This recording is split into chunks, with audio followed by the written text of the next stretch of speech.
Hai teman, selamat datang di channel Sekate New. Jangan lupa pada teman-teman untuk like, komen, dan subscribe supaya tidak ketinggalan update dari channel ini. Mimin ucapkan terima kasih. Selamat menyaksikan. Hai teman, ketemu lagi. Mohon maaf baru sempat upload di malam minggu ini karena Mimin baru pulang, baru ada di rumah dari luar kota. Ada sedikit kerjaan. Terima kasih telah menunggu. Mohon maaf. Baiklah, langsung saja kita mulai. CEO Angkuh bab 26. Hanin berjalan mendekati Bian yang terbaring di sofa. Ia menyentuh kening lelaki itu, berpikir jika Bian sakit. Sayang, kok tangan kamu dingin? Tanyanya masih dengan mata terpejam. Iyalah, orang aku habis mandi kok. Mata Bian langsung terbuka lebar. Ia bahkan bangkit dari posisinya saking kagetnya. Karena yang dilihatnya Hanin, bukan Della. Lo bikin kaget aja tahu. Hanin mengerutkan keningnya. Tadi Om yang nanya. Mana Della? Bian tidak menjawab, malah menanyakan Della. Di kamar mandi. Tadi katanya mau ambilin minum, gumam Bian lalu beranjak ke dapur. Hanin tersenyum getir. Ia berpikir jika semua ini salah. Meski sang kakak menyarankan Hanin untuk tetap bertahan dan membuat Bian jatuh hati, tapi itu tidak akan mudah. Karena pusat perhatian Bian itu hanya pada Della saja. Emang seharusnya gue nggak ada di antara mereka. Hanin membatin, lalu menyeret langkahnya ke dalam kamar. Moodnya sudah hancur, bahkan tidak sampai 1 jam. Padahal sebelum Bian datang, Hanin sudah membulatkan tekad untuk bisa berperan sebagai istri yang sesungguhnya. Tapi jika mengingat sikap Bian, Hanin merasa lebih baik mundur daripada menyiksa diri seperti ini. Ia akan kembali dengan impian awalnya untuk bisa bahagia bersama Devan. Nama itu bahkan seolah tergeser dari hati Hanin hanya dalam waktu singkat. Padahal ia dan Devan sudah lama bersama. Karena yang mereka rasakan bukan cinta, hanya sebuah kekaguman yang sering dialami anak-anak remaja. Sedangkan perasaan Hanin pada Bian sudah beda lagi cerita. Karena perasaannya berbeda setiap dekat dengan Bian ataupun Devan. Mending gue tinggal aja di rumah Kak Nainah. Setelah memakai baju, Hanin membereskan pakaiannya agar setelah ini ia langsung ikut pulang ke rumah kontrakan sang kakak. Terdengar suara ketukan pintu. Nin, masuk Kak. Della hanya menyembulkan kepalanya. Loh, kok bawa baju segala? Tanyanya lalu membuka lebih lebar pintu itu dan melangkah masuk. Aku mau tinggal sama kakak aja deh, biar bisa lebih fokus belajar, ujarnya beralasan. Kenapa gitu? Di sini lebih nyaman loh. Ya udah, kalau aku nggak boleh, aku cari kosan sendiri aja. Sebelah alis Della terangkat. Emang kamu punya uang? Hanin menggelengkan kepalanya. Tapi nanti aku bakalan kerja kok. Della menghela napas. Sebelah tangannya menyentuh pundak Hanin. Kakak kan udah bilang kalau kamu itu fokus aja belajar, nggak boleh kerja. Aku janji, kerjaan aku nggak bakalan ganggu sekolah kok. Aku berangkat kerja pas selesai sekolah, pulangnya juga jam 7 malam. Masih banyak waktu buat belajar. Hanin, Kak, aku juga pengen belajar mandiri. Boleh ya?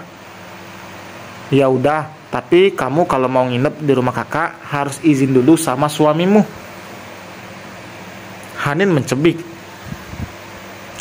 Gak usah pakai bilang suami. Aku gak suka. Kalian marahan, seledik Della. Aku males. Ayo pergi Kak. Hanin menarik tangan Della. Iya, iya. Kakak pesen dulu taksi online-nya. Sana kamu izin dulu. Males ah, Hanin melipat kedua tangannya kesal. Ya udah, nggak jadi. Gadis itu menghentakkan kakinya kesal lalu keluar dari kamar. Della terkekeh geli melihat tingkah Hanin yang tidak pernah berubah. Hanin berdiri di depan pintu kamar Bian, menarik napas panjang sebelum mengetuk pintu. Om, apa? Aku mau tinggal di rumah Kak Naina, ujar Hanin. Ia hanya memberikan informasi, bukannya meminta izin. Terdengar suara derap langkah kaki dan pintu kamar terbuka. Lelaki itu sudah berganti pakaian dengan baju santai. Lo jangan nyusahin kakak lo di sana. Apa peduli om? Ya gue peduli dong. Gue peduli sama Della. Hati Hanin seperti tercubit mendengar penuturan Bian. Lelaki itu lebih mengkhawatirkan Della daripada Hanin, yang notabene adalah istrinya. Tidak ingin berlama-lama, Hanin memanggil sang kakak yang tadi masih berada di kamar. Udah izinnya. Hanin mengangguk. Ayo kak, ayo. Aku antar ya, tawar Bian. Nggak usah, aku udah pesen taksi online kok. Hanin lebih dulu berjalan keluar sambil menenteng tas berisi pakaiannya. Baru saja Della akan menyusul, tangannya dicekal oleh Bian. Hati-hati ya, ucapnya dengan begitu perhatian. Harusnya bilang gitu ke istrinya. Malah ke ipar, salah sasaran tahu, keke Della. Jangan ngomong gitu, raut wajah Bian terlihat tidak suka. Emang benar kan, kamu itu suami Hanin. Jadi tolong bersikap sewajarnya seperti adik pada kakak ipar. Jangan melewati batas. Bian terdiam sesaat. Kamu ngomong apa sih? Hubungan kita ini gak seharusnya. Kamu udah jadi suami adik aku. Jadi jangan harap kita bisa lanjut. Loh, gak bisa gitu dong. Aku sama Hanin kan cuma pura-pura doang. Jadiin aja serius. Kalau kamu pisah sama Hanin, keluarga kamu juga yang nanti bakalan sedih. Terus apa mereka mau nerima aku? Aku yang awalnya kakak ipar kamu, terus kamu lamar jadi istri. Emang pantas kayak gitu? Enggak, aku yakin kok kamu bisa cinta sama Hanin. Semuanya cuma butuh waktu. Soal uang yang udah kamu keluarkan buat aku sama Hanin, aku bakalan ganti. Della memaksakan senyumnya sebelum melangkah meninggalkan apartemen Bian. Tidak ingin membuat adiknya lama menunggu. Apa-apaan ini? Kenapa semuanya jadi kayak gini? Apa yang Hanin omongi sama Della sampai Della mutusin hal ini? Gumam Bian. Ia tidak akan terima ini. Tapi apa yang dikatakan Della ada benarnya. Keluarga Bian akan sedih saat melihat pernikahan Bian yang baru seumur jagung itu kandas. Apalagi Mami Safa sudah pasti akan sangat kecewa pada anak lelakinya itu. Tapi Bian tidak setuju saat Della mengatakan jika Bian bisa mencintai Hanin. Bagaimana mungkin ia mencintai Hanin jika dalam hatinya saja jelas tertulis nama Della? Bian bingung sendiri. Ia memaksa Della pun belum tentu Della mau, karena ia bisa menangkap jika Della itu sangat menyayangi Hanin. Bian bukan lelaki bodoh yang tidak tahu perasaan Della padanya. Ia tahu perasaan Della, tapi abai pada perasaan Hanin. Pagi itu berbeda dari biasanya. Hanin terlihat ceria. Ia berusaha keras melupakan apa yang sudah terjadi. Sekarang ia hanya ingin merasakan kebahagiaan karena sang kakak sudah kembali. Mereka belum ada niat untuk berkumpul di rumah orang tua mereka karena masalah pernikahan Bian dan Hanin saja masih mengambang. Kamu ke sekolah pakai ojek online, nggak apa-apa ya? Tanya Della. Iya kak. Kakak nggak ada kendaraan soalnya. Atau kamu mau beliin motor? Atau kamu mau dibeliin motor? Aku nggak bisa naik motor kak. Ya udah, biar kakak aja yang beli. Nanti sekalian kakak antar kamu ke sekolah, karena kantor kakak sama sekolah kamu searah. Della memang butuh kendaraan. Setelah mobil pemberian Pak Santoso dikembalikan, Della harus memakai kendaraan umum atau memesan ojek online untuk berpergian. Oh iya kak, kakak kenal sama Depan? Tanya Hanin. saat ia mengingat waktu itu melihat Della di rumah Devan. Della tampak berpikir karena orang yang memiliki nama Devan tidak hanya satu. Melihat ekspresi sang kakak, Hanin mengeluarkan ponselnya dan memperlihatkan foto Devan. "Teman sekolah kamu?" Hanin menggelengkan kepalanya. "Dia pacar aku, Kak. Beberapa hari yang lalu aku ke rumah Devan. Aku lihat kakak di sana. Itu beneran kakak kan?" Della menghela napas dalam. "Iya, itu kakak." "Kok kakak bisa ada di rumah Devan?" "Rencananya kakak sama papanya Devan mau menikah." Hanin langsung tersendak mendengar penuturan sang kakak. "Kakak mau nikah sama Om?" Mata Hanin membulat sempurna. "Nggak jadi." "Jangan, Kak. Kakak itu masih muda. Masa iya nikah sama Om? Pantesan aku lihat Devan itu kayak nggak suka sama kakak." Della terkekeh. Jelas dong kalau dia nggak suka. Anak manapun nggak akan mau kalau punya ibu tiri termasuk Devan. Dia pernah cerita apa aja kamu? "Awalnya nggak pernah. Cuman pas aku main ke rumahnya dia cerita soal ibunya yang udah meninggal. Devan itu dingin, cuek kalau di rumah, apalagi kalau pas kakak kesana. Tapi kakak juga nggak bisa maksa dia buat nerima kakak. Devan pasti akan menjadi salah satu orang yang bahagia saat tahu sang papa tidak jadi menikah dengan Della. Tapi Pak Santoso jelas sedih dan kecewa. Tapi ia tidak berbuat banyak karena takut akan kekuasaan Bian yang bisa saja dengan mudah menyentil perusahaan Pak Santoso dan menjadikannya bangkrut." "Masa sih? Tapi di sekolah nggak gitu kok. Namanya juga orang kesepian. Papanya sibuk terus kerja. Kakaknya juga tinggal jauh. Dia pasti ngerasa cuma hidup sendiri dan lebih nyaman berada di lingkungan luar."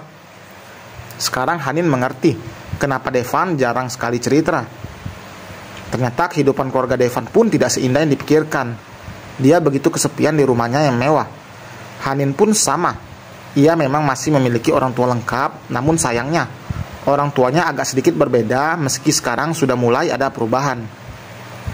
Kasian banget ya. Terus soal dia yang ke Singapura jenguk neneknya itu benar? Della mengangguk. "Iya, tapi katanya dia mau disekolahkan di sana." "Apa? Disekolahkan di sana? Tapi kenapa Devan nggak bilang-bilang aku ya?" Hanin langsung mencoba untuk menghubungi Devan tapi tidak aktif. "Nanti juga pasti ngasih tahu. Dia kan masih belum lulus. Paling nanti habis lulus baru pindah. Lagian kamu juga nggak usah mikirin lagi Devan. Kamu kan udah punya suami." "Kak, jangan bahas itu lagi. Aku makin bad mood nih." "Iya deh, iya. Ayo cepetan sarapannya. Ini kakak pesenin ojeknya." Setelah Hanin berangkat, Della pun bersiap-siap. Ia sempat beberapa kali ditelepon Bian, tapi sengaja mengabaikannya. Sudah tahu jika Bian ingin menjemput, tapi lelaki itu belum tahu di mana Della tinggal. Della harus membuat jarak antara dirinya dan juga Bian demi menjaga perasaan Hanin. Meski terus saja menolak dan berkata tidak suka, tapi hati Hanin tidak akan bisa dibohongi. Lama-kelamaan juga akan ada benih cinta yang tumbuh di hati Bian dan Della. Tidak ingin menjadi penghalang kebahagiaan adiknya sendiri.